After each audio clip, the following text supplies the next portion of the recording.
दोस्तों अस्सलाम वालेकुम। हेड़े क़िस्म जा परसेंटेज जा सवाल वेंदा आहिनि। The 20 is what percentage of 80 ही हिते कंदासीं। ऐं ॿियो वरी 20% ऑफ अ नंबर इज़ 80। ॾिसो ॿई मुख़्तलिफ़ अथव। 20 इज़ व्हाट परसेंट ऑफ 80 यानी 20 कहिड़ी परसेंटेज आहे 80 जी परसेंटेज केतिरी बीहंदी 20। हे सवाल आहे हेॾो वारो त 20% कंहिं नंबर जो 80 थो बीहे उहो नंबर ॻोल्हियो। ठीकु आहे न। हाणे इनखे था कयूं सॉल्व। ठीकु आहे। इन खां बाद में हाणे ॾिसो इन साॻी इन लाइन खे असां मैथमेटिकली लिखंदासीं।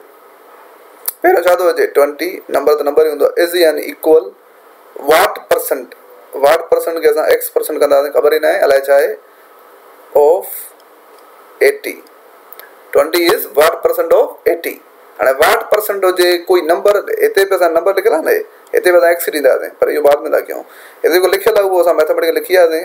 हाणे छा थींदो 20 ऐं परसेंटेज जी जाइ ते 100 ईंदो आहे। इन जाइ ते मल्टीप्लाई ईंदो आहे 80 साॻियो 0 0 कट था करे वठूं।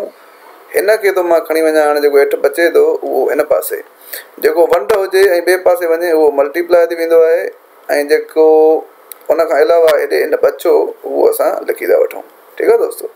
हीअ थी वेंदो 200।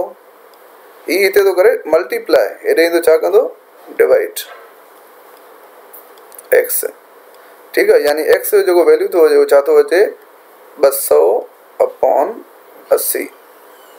ये करे छॾियोसीं 1 1 0 बाक़ी छा बचो 20/8 ऐं हिनखे सॉल्व कयोसीं 2 जी टेबल ते त हीअ थियो 10/4 या 10/4 थियो। हा 10/4 थियो ऐं अञा हिनखे हणी चयोसीं त जवाबु आयो 5/2 और हिन ॿिन्ही में कोई बि जवाबु लिखी वठो जवाबु ॿई सही आहिनि। ठीकु आहे। हिनखे मिक्स्ड चइबो आहे ऐं मिक्स्ड छा आहे इन जे लाइ मां वीडियोस ठाहे चुको आहियां ऑलरेडी। पर पोइ बि अगरि तव्हां चवंदव त मां फ्रैक्शन खे मिक्स्ड फ्रैक्शन हिनखे चइबो आहे इम्प्रॉपर फ्रैक्शन ऐं मिक्स्ड फ्रैक्शन हिक ॿिए में कीअं चेंज थींदियूं हिनखे चवंदव त मां तव्हांखे उहो बि सम्झाए छॾींदुमि। ठीकु आहे दोस्तो। हाणे हिनखे बि लिखो 20% ऑफ साॻो अ नंबर यानी एक्स इज़ यानी इक्वल 80। ठही वियो इक्वेशन ठही वियो त बाक़ी बचो छा ठठ थी वियो। 20% यानी 100 ऑफ यानी मल्टीप्लाई दिस इज एक्स। हेॾे थी वियो 1 1 0 कटिजी वियो ऐं हिनखे मां हेॾे खणी थो वञा छो त डिवाइड आहे त हिते बाक़ी छा बचंदो 2 मल्टीप्लाई एक्स बचंदो। हेॾे बचंदो 80 ऐं 10 जेके शिफ्ट थी अचनि था उहे हाणे मल्टीप्लाई अची थींदा।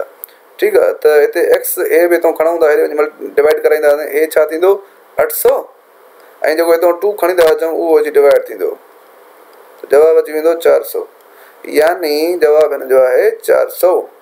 यानी 20% जेका आहे 400 जैसी थींदी आहे। जल्दी जल्दी तव्हांखे वेरीफाई करे ॾेखारियां 20% ऑफ 480 थींदी आहे।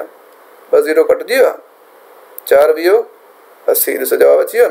यानी असांजो 400 जवाबु सही हो। हे बि जवाबु असांजो सही आहे।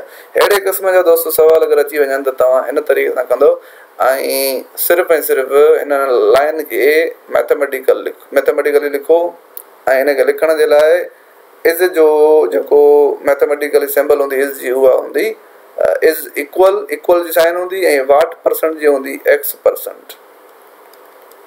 अच्छा ऑफ साॻियो ई रहंदो सेम। हिते बि ॾिसो ऑफ साॻियो ई रहियो आहे न सेम। अ नंबर जी जाइ ते एक्स अची वियो। हाणे हिते नंबर लिखियल आहे छड़ो त एक्स ॾिनो आहे। हिते वरी वाट परसेंट लिखियल आहे हिन करे एक्स सां गॾु परसेंटेज बि ॾिनी आहे। उमेदु आहे तव्हांखे इन खां वधीक सवलो त कोई कोन सम्झाईंदो। मे बि सम्झाए सघे कोई पर जेके दोस्त वीडियो ॾिसंदा उन्हनि खे इनशाला सम्झ में ॻाल्हि अची वई हूंदी।